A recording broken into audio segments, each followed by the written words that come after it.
মিষ্টি পাথর, এক পাথর পরশ পাথর, যার ছোঁয়া দিছেন আর তৈরি হয়েছে, ছোঁয়া দিছেন আর তৈরি হয়েছে।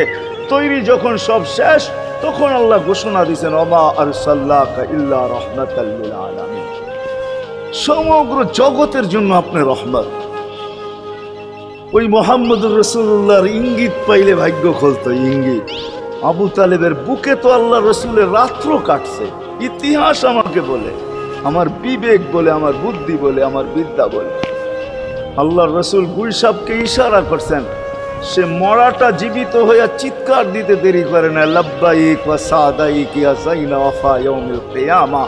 গুলশাব বলতেছিল, দোজাহানের বাদশাহ ইশারা করতে দেরি, আমার ভাগ্য খুলতে দেরি হয় না, কিয়ামত পর্যন্তর জন্য আমার ভাগ্য খুলে গেছে। আল্লাহ রসুল বলছে, এত সুন্দর আরবি বলিস, শিখলি তো শিখলি কোত্থেকে, তোকে কিছু আরো জিজ্ঞাসা করি, লিমান তাবুদ, ইবাদত কার করিস? তো গুলশাব বলতেছে, ফিস সামাই আরশুহু, ইবাদত তো ওনার করি যার আকাশে আরশ, ওয়াফিল আরদি সুলতানুহু, জমিনে যার রাজত্ব, ওয়াফিল বাহরি সাবিলুহু, সমুদ্রের ভিতরে যার রাস্তা, ওয়াফিল জান্নাতি রহমাতুহু, জান্নাতের ভিতরে যার রহমত, অফিন নারি ইকাবুহু, জাহান্নামের ভিতরে যার শাস্তি। বলছে মান আনা, আমি কে? বল না।